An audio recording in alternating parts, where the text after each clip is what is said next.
Inilah yang disebut dengan iktikaf itu. 10 hari 10 malam.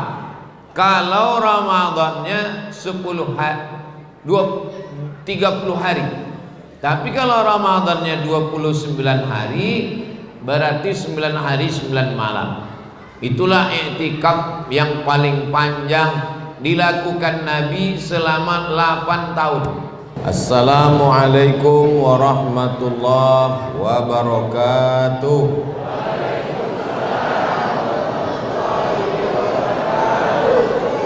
Alhamdulillah. Allahumma salli ala Sayyidina Muhammad wa ala ali Sayyidina Muhammad. Yang sama-sama kita hormati Imam besar Masjid Al-Mizan beserta para alim, para ulama, para ustadz. Mudah-mudahan guru-guru awak panjang umur, sehat badan. Dan sama awak hormati Datuk Singo beserta nenek mama cerdik pandai.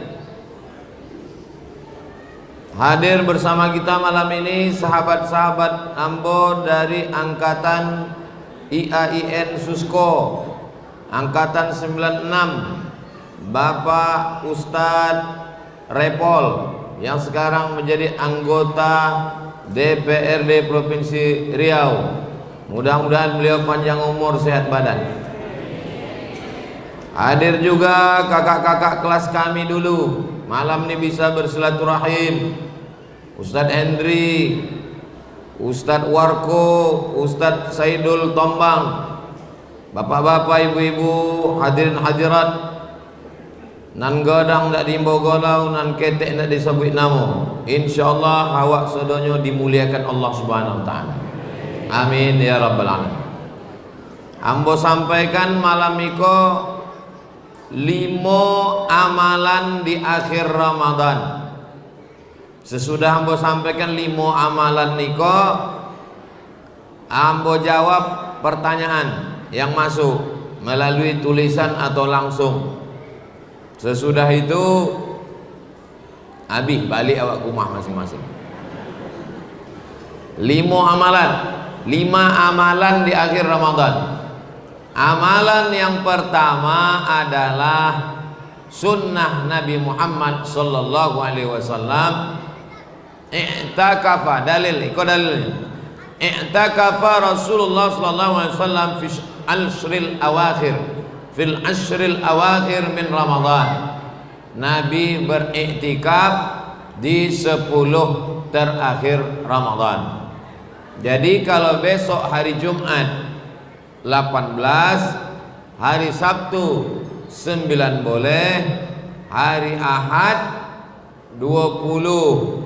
Maka hari Ahad sore habis maghrib masuk ke Masjid Al-Mizan iktikaf, keluarnya sore Ramadan terakhir malam Idul Fitri.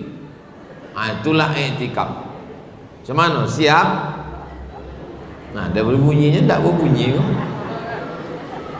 Inilah yang disebut dengan iktikaf itu.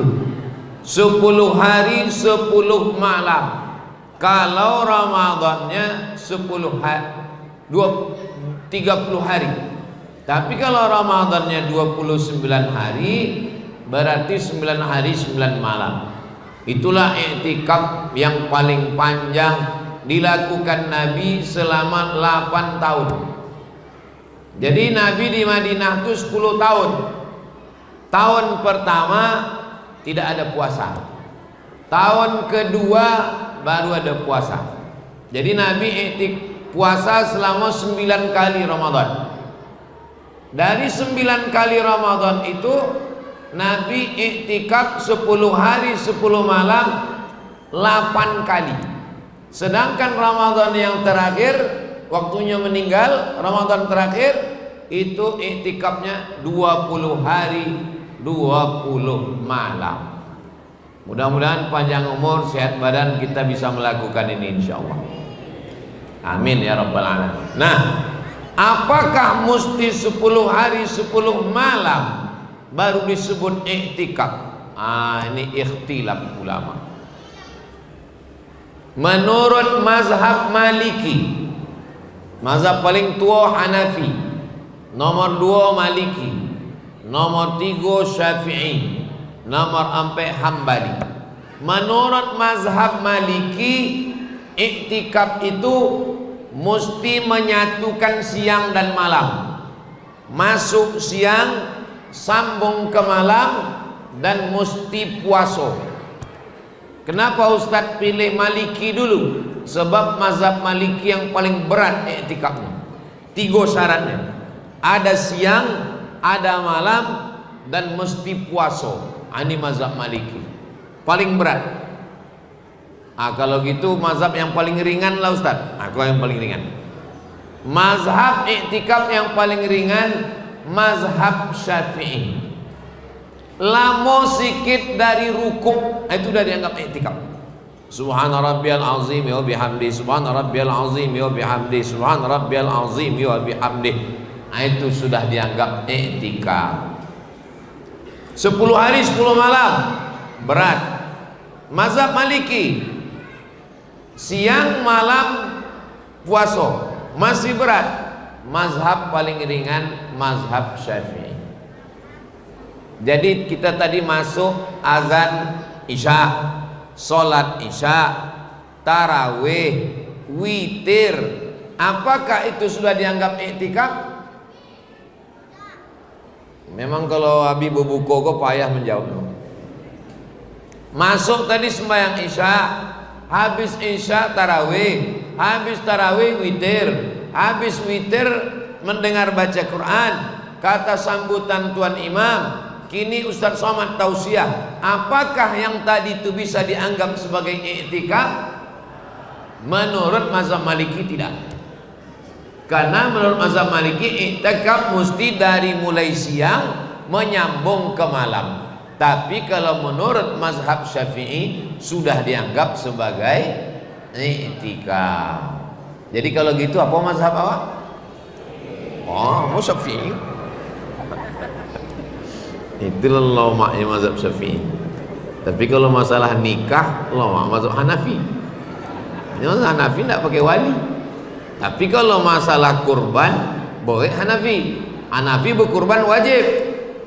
Masalah witir, boleh Hanafi. Hanafi wajib sembahyang witir. Subuh, zuhur, asar, maghrib, isya, witir. Nan paling lama indak bermazhab. Kenapa lah Ustaz pakai mazhab ini, mazhab ini, mazhab ini? Awak kan ikut ulama. Al ulama warasatul anbiya. Tak usah pakai mazhab Hanafi, Maliki, Syafi'i. Langsung saja ke Quran. Waang baca Quran itu pakai riwayat apa? Quran yang awak baca ikut imam tadi itu riwayat Imam Hafs namanya. Dari Asim. Kalau riwayat Warsh tak begitu bunyinya.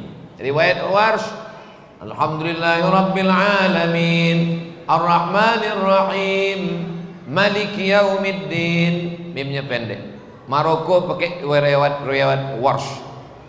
Sedangkan awak Indonesia, Malaysia, Brunei, Saudi Arabia, Mesir pakai riwayat Hafs an Asim. Jangan ikut-ikut imam, langsung aja ke Quran. Wah, baca Quran pakai riwayat apa? Riwayat Hafs, berarti ikut imam. Langsung saja ke hadis. Hadisnya dari mana? Dari Sahih Bukhari. Itu ikut imam. Mana bisa tak ikut imam? Fas'alu ahla dzikri, tanyalah orang yang tahu. Orang yang tahu itu adalah imam.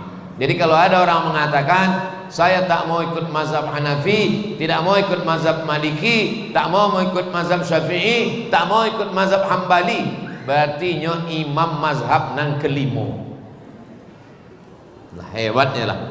Saya bukan imam mazhab.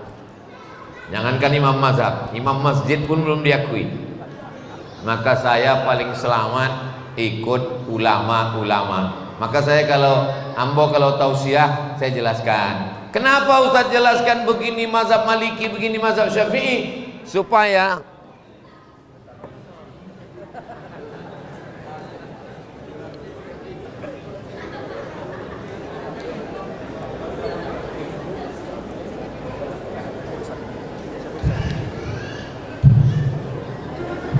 Memasang mic pun awak mesti ikut imam. Nah, itu. Memasang mic pun mesti awak ikut imam. Imam apa namanya? Imam elektronik. Apalagi pakai agama. Kau kalau nak dibuat-buat suang, mana lo bisa? Tidak bisa kita main akal-akal. Rusak motor awak, bawa ke bengkel. Rusak AC, bawa ke servis. Rusak agama, betulkan sendiri. Tidak bisa. Ikut ulama. Al-ulama warasatul anbiya. Fas'alu ala dzikri in kuntum la ta'lamun. Ikut ulama. Yang paling selamat adalah ikut ulama. Mazhab Maliki iktikafnya berat. Kalau gitu awak ikut mazhab Syafi'i. Memanglah kita mazhab Syafi'i. Maka kalau tidak sanggup 10 hari 10 malam, paling tidak sehari semalam. Tak sanggup sehari semalam, lama sikit dari ruku. Tak sanggup lama sikit dari ruku. Ini dari lipat kain ini arah ke Kuntu, kan ada sungai situ kan. Tojun lah situ. Apa guna lama-lama itu tidak beribadah. Jadi nanti insya Allah ada hari libur itu. Selama Ramadan ini ada hari libur, hari Sabtu, hari Ahad. Bagi yang beralasan masih masuk sekolah, masih masuk kantor, masih pegawai, tidak ada alasan. Iktikaf hari Sabtu, hari Ahad. Silakan masuk ke masjid. Kalau di Masjid Al-Mizan buat program iktikaf, bagus. Kalau tidak ada dibuat program iktikaf, awak iktikaf suang-suang. Masuk ke dalam iktikaf. Niatnya nawaitul iktikaf fi hadzal masjid lillahi ta'ala. Apakah mesti malam 21? Enggak, tiap malam. Termasuk malam itu. Nawaitul. Ambo tadi masuk nawaitul i'tikaf fi hadzal masjid lillahi ta'ala.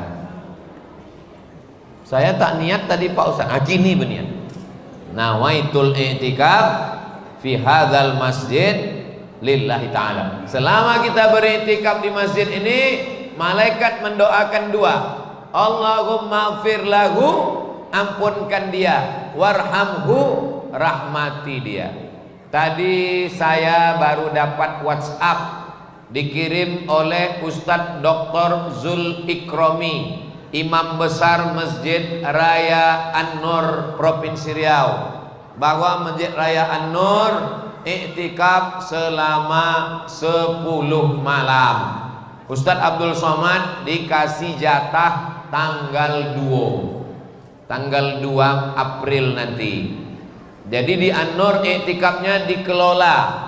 Masuk jam 2 malam.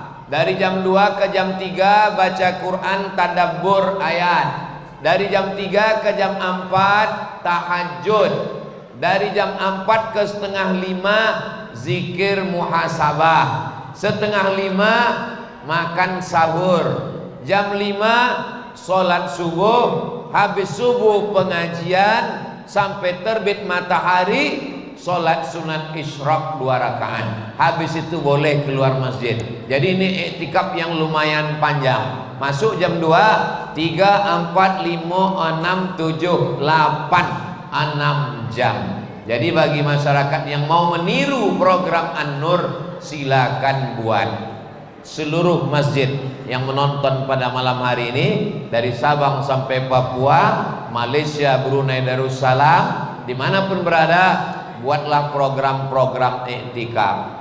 Mudah-mudahan panjang umur kita bisa beriktikaf insyaallah. Amin ya rabbal alamin. Ini amalan yang pertama, iktikaf. Nanti kalau ada yang mengganjal di pikiran, catat, tulis, kita akan bahas dalam tanya jawab. Amal yang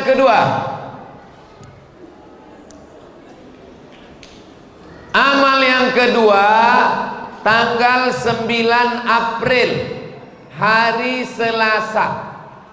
9 April hari Selasa itu puasa kita hari yang ke-29. Apa amal tanggal 29 Ramadan itu nanti, 29 Ramadan bertepatan 9 April, amalnya adalah menengok anak bulan.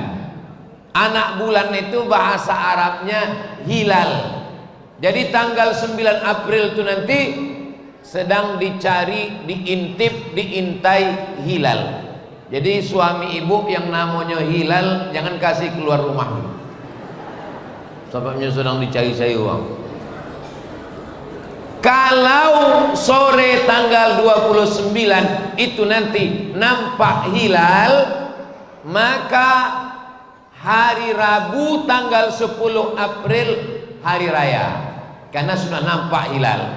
Kalau tanggal 9 itu nanti tak nampak hilal, maka hari Rabu kita puasa hari yang ke-30. Begitu berdasarkan hadis Nabi sallallahu alaihi wasallam. Sumu li ru'yatih, berpuasalah kamu kalau nampak hilal, waftiru li ru'yatih, berhari rayalah kalau nampak hilal. Maka pemerintah Republik Indonesia membelikan teropong. Setiap provinsi dibelikan teropong menengok hilal. Dipasang di gedung yang paling tinggi di Jalan Sudirman, di muka Masjid Ar-Rahman. Harga teropong ini 50 juta. Sejak dibeli sampai kini tidak pernah nampak anak bulan.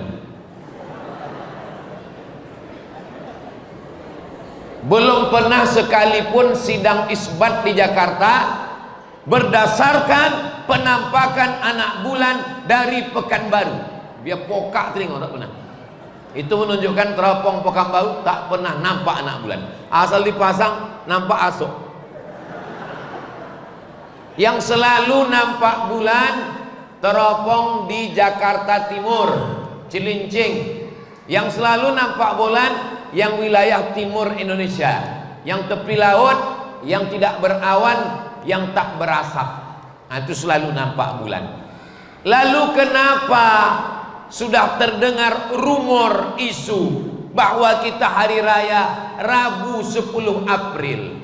Dari mana orang mengatakan kita hari raya 10 April?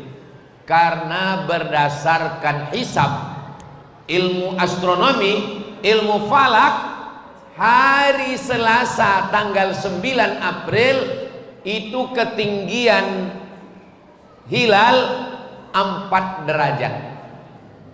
Sedangkan kesepakatan Mabims, Majelis Agama Islam, Mabims, Majelis Agama Islam, MAI, Majelis Agama Islam, Brunei, Indonesia, Malaysia, Singapura, sepakat 4 negara kalau 2 derajat itu sudah nampak anak bulan.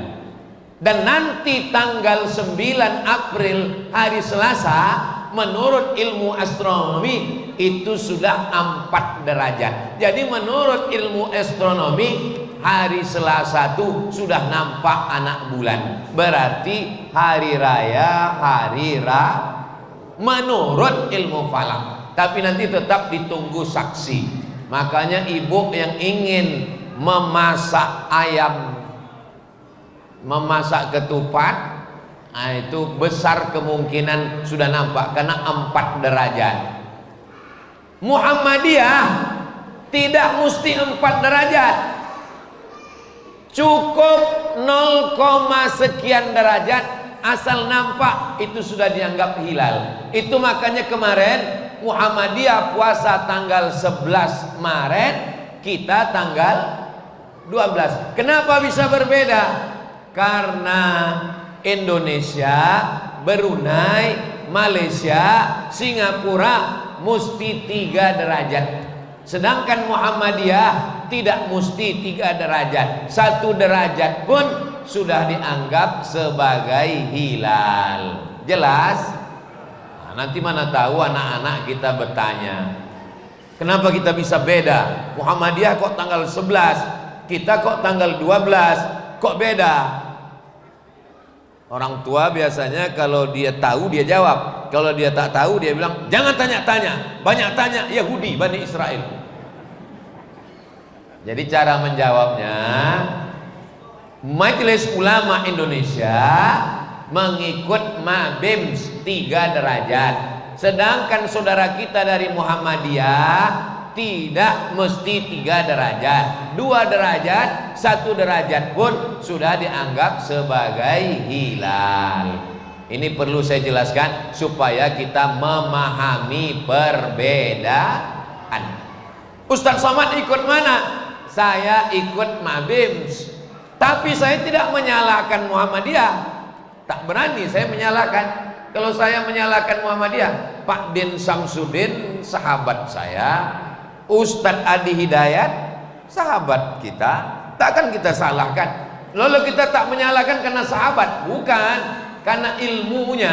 Mereka pun juga berilmu. Jadi masalah perbedaan ini berlapang dada menerima perbedaan. Jadi sebetulnya tidak ada perbedaan. Muhammadiyah dengan, jadi kalau ada nanti orang mengatakan apa nih umat Islam ini kok beda hari rayanya, tidak ada beda. Muhammadiyah, Al-Wasliyah, Nahdlatul Ulama, Perti, semuanya serentak hari rayanya 1 Syawal.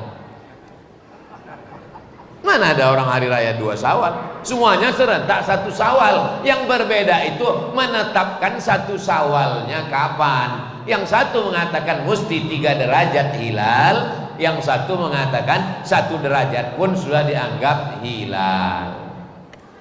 Kira-kira penjelasan Ustaz Somad ini bisa dipahami? Bisa. Kalau ada orang bilang ceramah Ustaz Somad itu tak jelas, paketnya habis. Nah, jadi menengok anak bulan ini sunnah. Mana dalilnya? Faman syahida minkumus syahra falyasum. Siapa yang menengok anak bulan, maka wajiblah dia puasa. Allah menyebut dalam Quran, dalam hadis Nabi, sumu li ru'yatih, berpuasalah kalau sudah nampak anak bulan. Waftiru li ru'yatih, berhari rayalah kalau sudah nampak anak bulan. Ustaz Somad menengok anak bulan? Enggak, saya tidak menengok anak bulan. Cukup mendengar saksi tersumpah yang sudah disumpah oleh Pengadilan Agama Pekanbaru, Pengadilan Agama Kabupaten Kampar. Saksi ini bersumpah, wallahi, tallahi, billahi, saya sudah menengok anak bulan. Dan saksiko matonya lah diperiksa. Sebab ada beberapa saksi mengaku menampak anak bulan, padahal matanya tak diperiksa. Dia mengaku nampak anak bulan, rupanya bulu matanya gugur. Nampak anak bulan. Jadi kesehatannya diperiksa. Begitu juga dia sudah disumpah, makanya disebut dengan saksi tersumpah. Sidang isbat dilakukan dengan 2. Yang pertama, ada saksi menengok, namanya ru'yah. Yang kedua, dengan ilmu falak, atau disebut dengan ilmu hisab, atau disebut dengan ilmu astronomi. Ilmu hisab artinya ilmu hitung-hitung. Makanya dulu nenek moyang kita matematika itu disebut dengan ilmu hisab. Tapi kadang awak sedang buka puasa, beberapa jamaah izin Pak Ustadz, saya keluar dulu sebentar, saya ini ahli hisab. Itu bukan ahli hisab, itu mokok. Nah, itu amal yang kedua. Setelah nanti hari Selasa tanggal 9 April nampak anak bulan, besar kemungkinan nampak anak bulan karena sudah 4 derajat di atas angka MABIMS 3 derajat, 4 derajat menurut ilmu astronomi. Nampak anak bulan hari Selasa, malam Rabu amal yang ketiga, perintah Allah, walitukmilul iddata, sempurnakan bilangannya. Sempurnakan maksudnya 29 atau 30. Setelah dapat angka 29 atau 30, walitukabbirullah, bertakbirlah. Maka nanti malam Rabu habis maghrib kita pun bertakbir. Allahu Akbar, Allahu Akbar, Allahu Akbar, la ilaha illallah, wallahu akbar, Allahu akbar, walillahil hamd. Anak-anak latihan takbir. Sebab banyak di beberapa masjid bertakbir sampai jam 2 malam, suara nyaring, masuk awak ke masjid punya flash disk. Ndak urang. Jadi malam takbir itu memang manusia bertakbir. Ku amal nang ketiga, takbir. Amal takbir ini mulai dari sejak habis maghrib, tenggelam matahari maghrib sampai khatib naik mimbar. Jadi kalau maghrib 6.30, khatib naik mimbar 7.30, waktu awak bertakbir 13 jam. Habis khatib naik mimbar, inyo bertakbir dia teh. Allahu Akbar, Allahu Akbar, Allahu Akbar, Allahu Akbar, Allahu Akbar, Allahu Akbar, Allahu Akbar, Allahu Akbar, Allahu Akbar kabira. 9 kali takbir. Sesudah itu maka tidak ada lagi takbir.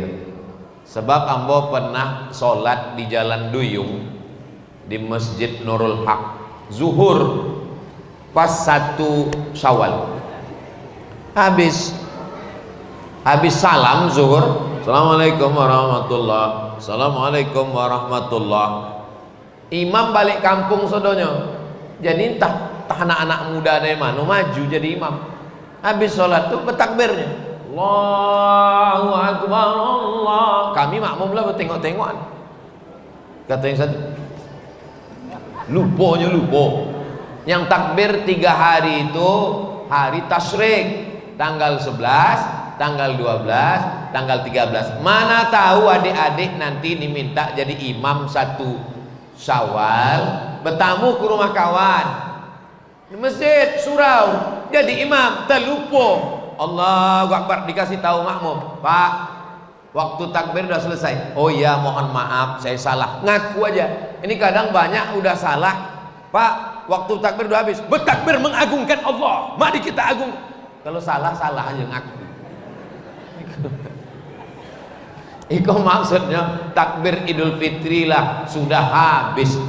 Banyak kita tengok orang bertakbir di masjid bertakbir, di rumah tak ada bertakbir. Ini tak betul. Bertakbir dimanapun. Ibu sedang memasak di dapur, Allahu Akbar, bertakbir.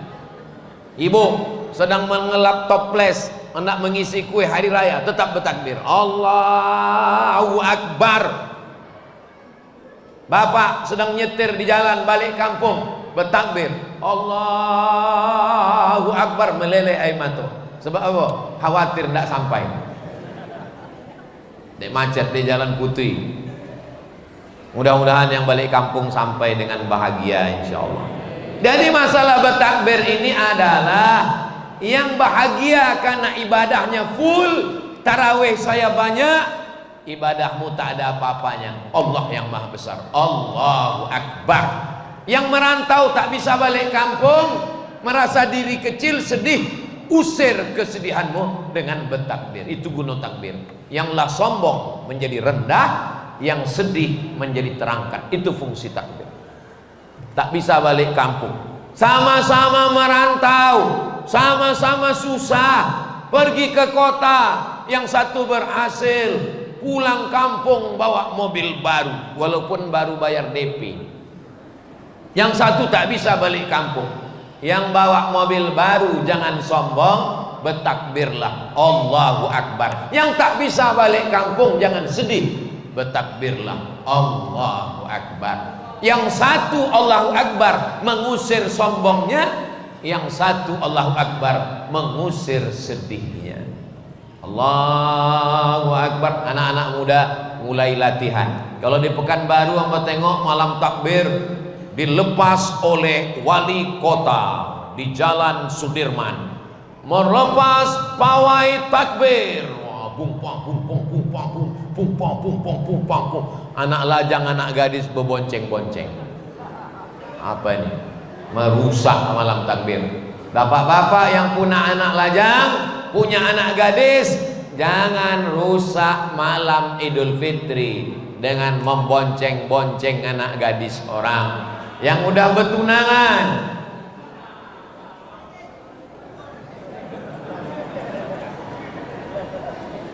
Mereka udah mau bertakbir, mau hadir pawai, alhamdulillah. Jadi itu semuanya adalah syiar. Jadi ini semuanya ada dalilnya. Maka kita laksanakan takbir di rumah. Tidak lama, tidak lama Bapak Ibu, 3 boleh jamnya. Dari azan maghrib sampailah khotib naik mimbar. Nanti kalau datang ke tempat sholat Idul Fitri, di masjid, di tanah lapang, bertakbir non-stop sampai khotib naik mimbar, sampai akhirnya diumumkan. Bapak Ibu sekalian, kita stop sebentar takbir. Adapun imam Idul Fitri kita hari ini dan khotib kita adalah uang yang terkumpul dari infak sedekah hari ini. Habis itu baru takbir lagi, naiklah khotib ke atas mimbar, berakhirlah takbir. Ini amal nan ketiga.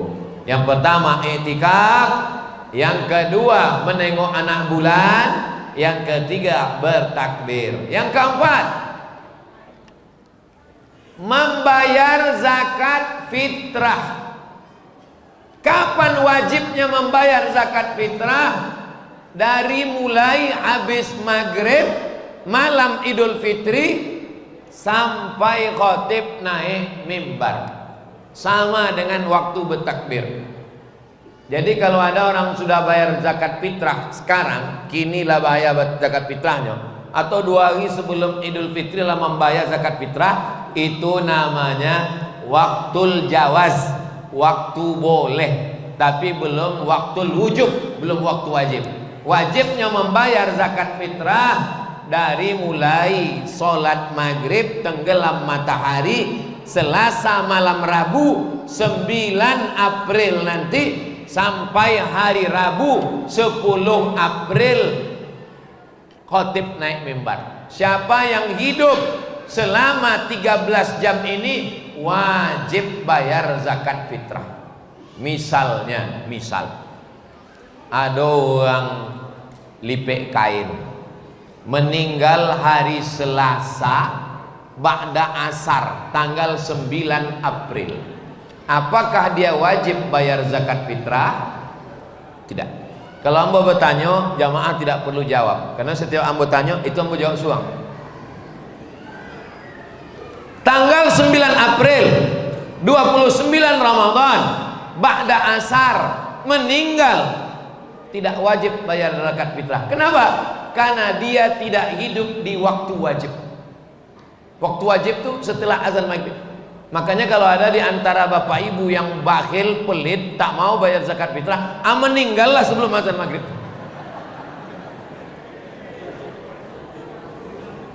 Nah, ibu hamil, mohon maaf, mengandung anak, apakah wajib bayar zakat fitrah? Tidak wajib. Lahir anaknya malam, jam 1 malam lahir, nama anaknya Fitri. Dek lahir malam Laila Idul Fitri, namanya Laila Fitri. Laila malam, Fitri lahir malam Idul Fitri. Wajib bayar zakat fitrah. Sebab apa? Sebab dia hidup selama 13 jam tadi. Walaupun setelah lahir itu meninggal, tetap dibayarkan zakat fitrah karena dia hidup bernyawa selama 13 jam dari mulai tenggelam matahari azan maghrib sampai terbit khotib naik mimbar. Jadi kalau ada ibu-ibu hamil tak mau membayar zakat fitrah, usahakan anaknya itu lahir sesudah khotib naik mimbar. Naik khotib naik mimbar, Allahu Akbar, Allahu Akbar, itu tak wajib bayar zakat fitrah. Jelas? Ambo kalau mengajar insya Allah jelas. Ambo mau jelas sedetil-detilnya supaya jamaah awak paham bila membayar zakat fitrah. Tapi jangan dek ceramah tausiah ambo iko lalu uang lipek kain sodonya membayar zakat fitrah malam Idul Fitri. Jangan. Nanti kalau malam itu belum pembagian lagi. Jadi kalau pengurus Masjid Al-Mizan sudah menetapkan, kini pun sudah bisa bayar zakat fitrah. Supaya apa? Ini untuk memudahkan koordinasi dan nanti distribusinya supaya mudah. Jadi kini pun sudah boleh 2-3 hari sebelum sudah boleh bayar zakat fitrah. Yang Amba bahas ini namanya waktul wujub, waktu wajib membayar zakat fitrah. Misal dibayarnya zakat fitrah kini. Ambo bayar zakat fitrah ambo timo kata panitia. Hari Selasa 9 April asar meninggal nih. Jangan ahli warisnya meminta balik. Datangnya pengurus Al-Mizan, Pak, yo, apa ambo potong yang membayar zakat fitrah itu lama tidak jadinya waktu wajib. Anggaplah itu sebagai sedekah. Jadi bayar zakat fitrah. Nah, membayar zakat fitrah ini beratnya 1 sok. 1 sok. 1 sok itu berapa? 50 kilo itu 1 sak. Kalau 1 sok itu ompek mud. Kini Kementerian Agama kalau Masjid Al-Mizan berapa Bu ya? 2,7. Masjid Al-Mizan 2,7. Ada namanya Bu 2,5.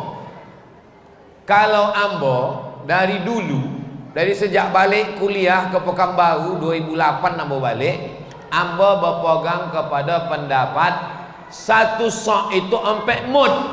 1 mud itu 7 on setengah. 7 on setengah, 7 on setengah, 7 on setengah, 7 on setengah. Berarti 1 sok sama dengan 3 kilo.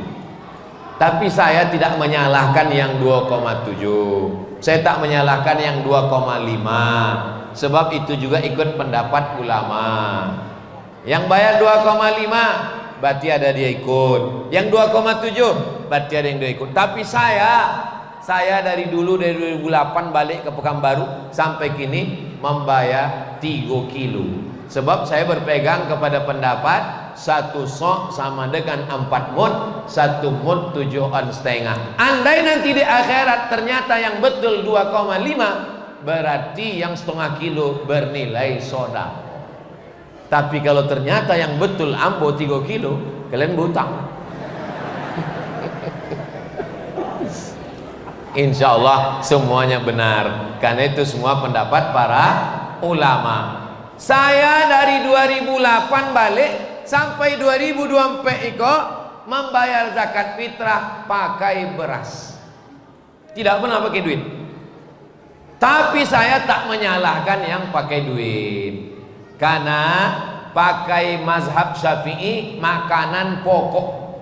Zaman Nabi makanan pokok 4. Yang pertama at-tamratu, kurma. Yang kedua az-zabibu, anggur kecil yang dijemur kering. Namanya zabib. Kita menyebutnya kismis. Yang ketiga al-qamhu, gandum. Yang keempat al-aqitu, susu kambing yang dijemur kering. Kita menyebutnya mentega. 4 itulah zakat fitrah zaman Nabi. Jadi kalau ada orang mengatakan yang membayar zakat fitrah pakai duit bid'ah karena tak pernah dibuat Nabi, maka yang membayar pakai beras pun bid'ah. Karena Nabi tak pernah bayar zakat fitrah pakai beras. Makan nasi itu bid'ah. Sebab Nabi tak pernah makan beras. Tunjukkan ambo mana hadisnya Nabi makan nasi pakai asam podeh bau. Tak ada. Jadi orang yang bayar pakai beras itu apa dalilnya? Qiyas. Quran, hadis, ijma, qiyas. Membayar zakat fitrah pakai beras tak ada dalam Quran. Dalam hadis tak ada. Dalam ijma tak ada. Sebab Nabi, sahabat, tabi'in tak pernah bayar pakai beras. Lalu pakai apa? Qiyas. Qiyas itu analogi. dianalogikan makanan pokok mereka gandum, sedangkan kita makanan pokok kita adalah nasi. Lo makan bawahnya mati, makan nasi. Nah, jadi membayar zakat fitrah pakai beras. Tapi katanya boleh pakai duit. Yang bayar zakat fitrah pakai duit mazhab Hanafi.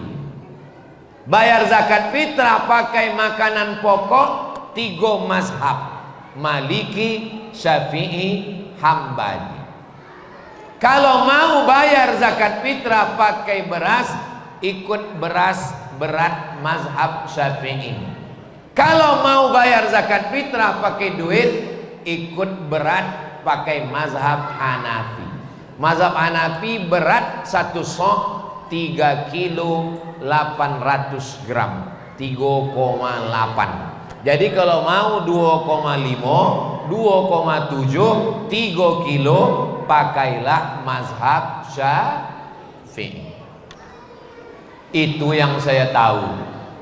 Berarti kalau ada orang lain pakai pendapat lain, berarti kitabnya lebih banyak, inyo lebih alim. Bukan berarti inyo lebih jahil, lebih bodoh. Saya menyampaikan yang saya tahu dan yang ambo amalkan dalam keluarga ambo. Ambo, saya, anak saya, istri saya membayar zakat fitrah pakai beras.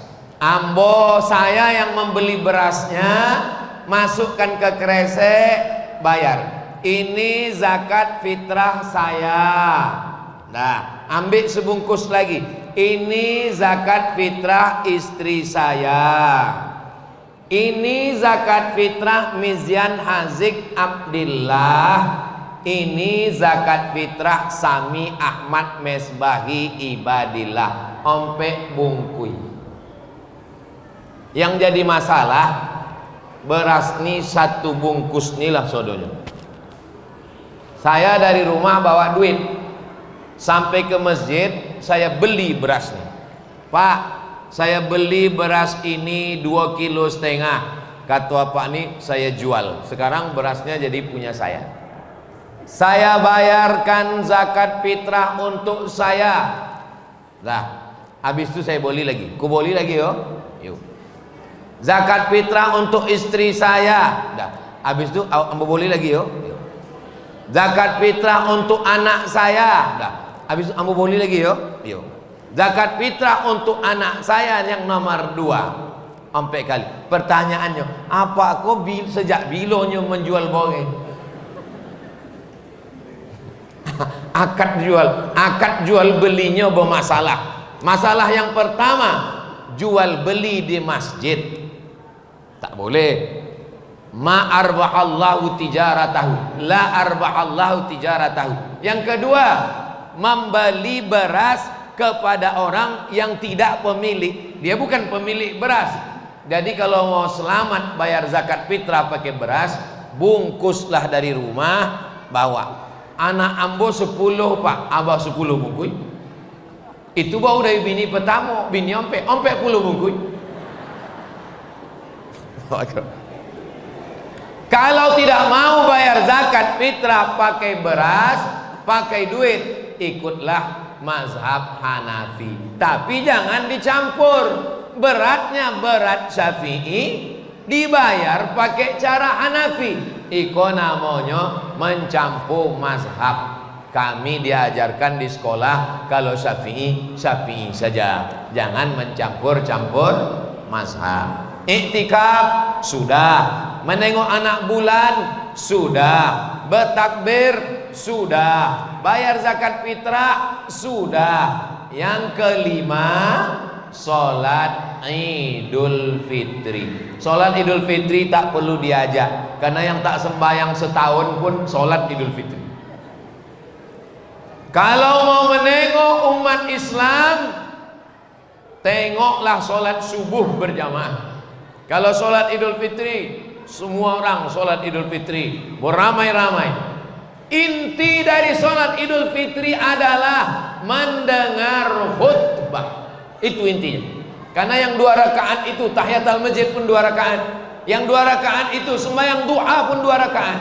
Maka inti dari Idul Fitri mendengar khutbah. Mumpung orang sedang pulang kampung, jamaah berkumpul ramai, disitulah khatib menyampaikan pesan-pesannya. Maka perempuan huyat, maaf cakap, perempuan yang berhalangan sedang menstruasi haid tak boleh ke masjid, tak boleh sholat. Tapi di zaman Nabi dibawa ke tepi lapangan untuk mendengar dengarkan khutbah. Ini sekarang banyak saya tengok orang sholat Idul Fitri, begitu habis sholat malah khutbah pula yang tak didengar. Habis sholat bubar, habis sholat Assalamualaikum warahmatullahi wabarakatuh, Assalamualaikum warahmatullahi wabarakatuh. Asik menengok. Iko di mana boleh telokong cantik? Di mana boleh baju koko? Padahal khutbah Idul Fitri inilah inti daripada Idul Fitri. Kalau datang ke Masjid Al-Mizan dari belakang, nanti baliknya dari muka. Sunnah. Sebab apa? Tadi dari belakang lalu bersalaman dengan yang ada di belakang. Nanti balik dari muka supaya tersambung tali silaturahim. Minal aidin wal faizin, minal aidin wal faizin, minal aidin wal faizin. Nyepreman bau taubat Ramadan niku. Minal aidin wal faizin. Datang kawan. Jangan sobi-sobi minal aidin wal faizin. Ko bid'ah wa kullu bid'atin dhalalah wa kullu dhalalatin finnar. Lamunya temonong. Ambo 20 tahun mabuk ndak ada ang toga. 20 tahunnya sakau tak ada orang melarang dia. Sekali-kalinya taubat minal aidin wal faizin langsung dibid'ahkan. Minal aidin itu doa. Minal aidin semoga termasuk orang yang kembali ke fitrah. Aidin artinya kembali ke fitrah, suci bersih karena sudah Ramadan. Wal faizin termasuk orang yang menang melawan hawa nafsu. Mudah-mudahan kita semua minal aidin wal faizin. Doa, mana pula salahnya doa minal aidin wal faizin. Taqabbalallahu minna wa minkum. Semoga Allah menerima tarawih awak, menimo witir awak, menimo tahajud awak, menimo iktikaf awak, menimo sedekah awak. Ini semua adalah doa baik-baik. Yang sudah berdoa alhamdulillah, yang belum berdoa. Maka inti daripada Idul Fitri adalah kembali kepada fitrah kesucian. Dosa kepada Allah sudah selesai, tapi dosa kepada manusia belum. Itulah mengapa kita saling kunjung mengunjungi, bersilaturahim. Saya ambo orang kampung. Dulu waktu kete silaturahim nan dokek-dokek dulu. Datuk, nini, mama, keluarga awak dulu. Kini ndak. Keluarga tidak, tetangga tidak, nenek mama tidak. Hari pertama habis sembahyang kebun binatang. Apa ini? Ke mall. Mall siapa nak ditengok di mall?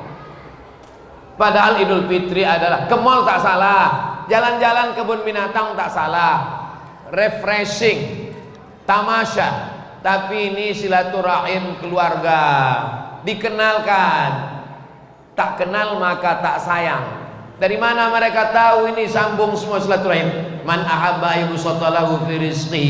Siapa yang mau lapang rezekinya, wa yunsa'alahu fi asarihi, mau panjang umurnya, falyasil rahimahu, maka hendaklah menyambung tali silaturahim. Makanya Idul Fitri itu kita berjumpa, bertatap muka, bersilaturahim, bersalam-salaman. Ma min muslimaini, dua orang muslim, yaltaqiyani berjumpa, wa yatasafahani berjabat tangan, illa ghufira lahuma, diampunkan Allah dosanya, malam yatafarraqa, sebelum mereka berpisah udah diampunkan Allah dosanya. Tasaqat dzunubuhuma, gugur dosanya. Kama tasaqat awraqus syajar, sebagaimana daun pokok kayu gugur, berguguranlah dia.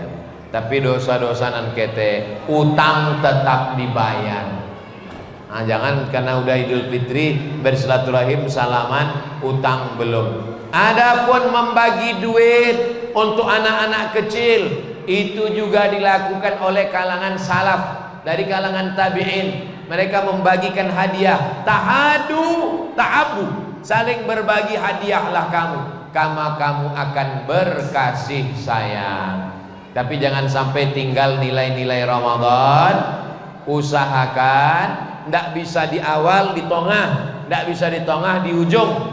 Man shoma Ramadan, siapa yang puasa Ramadan, summa asba'ahu sittan min Syawal, iringi 6 hari di bulan Syawal, kana kasyamid dahri, sama seperti dapat pahala puasa setahun.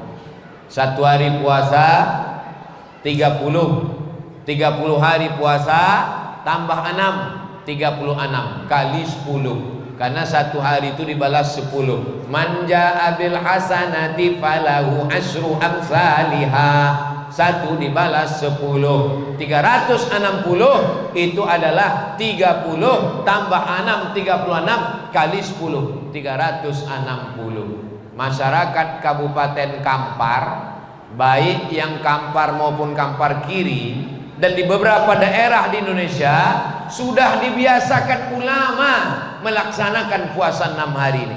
Maka ada istilah puasa ketupat, hari raya ketupat, hari raya 6.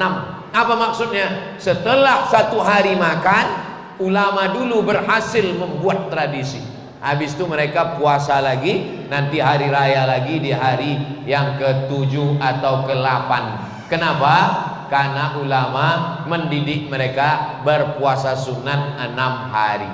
Kalau kita tak mampu mengajak, jangan mengejek. Kalau tak sanggup membiasakan umat untuk beramal sunnah, jangan membid'ahkan mereka. Karena ulama dulu lebih berhasil daripada kita sekarang untuk mendidik umat ini melaksanakan sunnah-sunnah Rasulullah Sallallahu Alaihi Wasallam. Bagi perempuan yang kemarin tinggal 7 hari, karena maaf cakap halangan, laksanakan puasa 6 hari di bulan Syawal, niatnya qadha. Misalnya kakak, ibu tinggal, saya niat puasa qadha di bulan Syawal, maka otomatis qadhanya lunas dan dapat pahala puasa sunat 6 hari. Ibu yang tinggal 7 hari lah, 2 kali yang bahasa ibu tinggal 7 hari, rupanya apa tinggal 7 boleh hari, lebih banyak lu apa tuh le.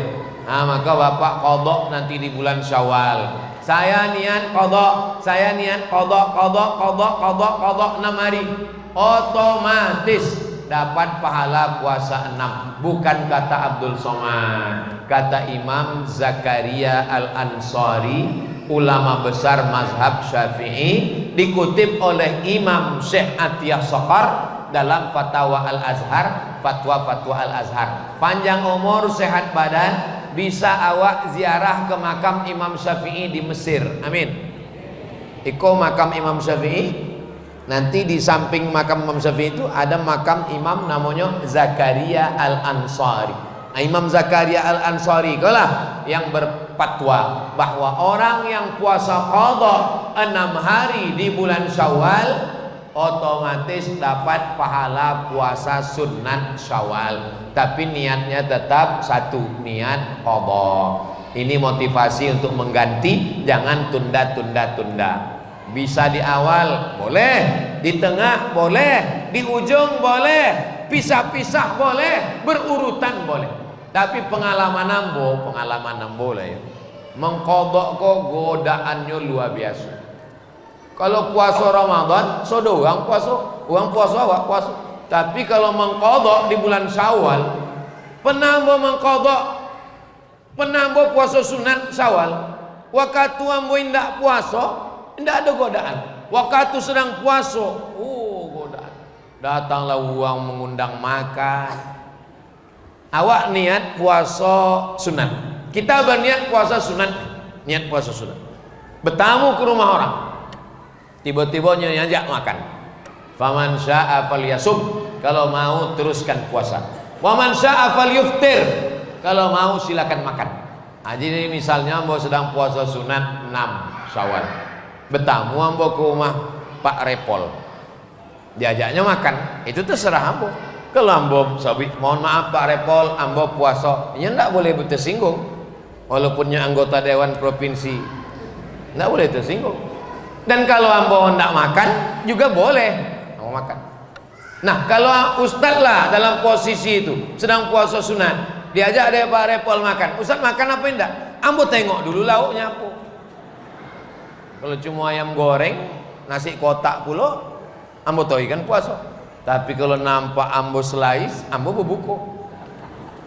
Jadi maksud saya, kalau nanti ada tamu awak nan puasa, jangan awak sakit hati. Begitu juga kalau awak bertamu ke rumah awak, makan awak tanya, bapak nggak makan pak, saya puasa, katanya. Jangan awak merajuk. Ambo kalau bertamu ke rumah awak, ini puasa, alhamdulillah, berarti kan lauk ambo banyak. Itulah gunanya kalau kita sama-sama ngaji, kita sama-sama paham, tidak tersinggung karena mengerti. Hubungan kita ini bisa berjalan kalau kita saling mengerti dan saling memahami. Tadi ambo tausiah jam 9.30, kinilah jam 10.30. Jadi pas target ambo menyampaikan 5 amalan tadi selama 60 menit. Nah, berikutnya pertanyaan-pertanyaan yang masuk ambo akan jawab. Langsung berselawat. Hah? Maulaya salli wa sallim daiman abada ala habibika khairil khalqi kullihim Muhammadun sayyidul kaunaini wa thaqalaini wal fariqaini min urbi wa min ajami. Nan membaca selawat ambo, yang berselawat ambo, tapi nama ambo ndak ada dalam selawat. Yang ada sayyidul sobi sini. Hebatnya Buya Sayyidul kaunaini wa thaqalaini. Ini pemimpin alam semesta dari kalangan jin dan manusia. Inilah Nabi awak, Sayyidul awwalina wal akhirin, Sayyidul anbiya wal mursalin, Sayyidul kaunaini was thaqalain, Sayyidina wa maulana Muhammad sallallahu alaihi wasallam. Mudah-mudahan amal awak ditimu Allah dan sampai akhir Ramadan, sampai ke Syawal, sampai mati awak istiqomah, mati dalam keadaan husnul khatimah. Ala hadhihi niyya wa kulli niyatin salihah. Al-Fatihah.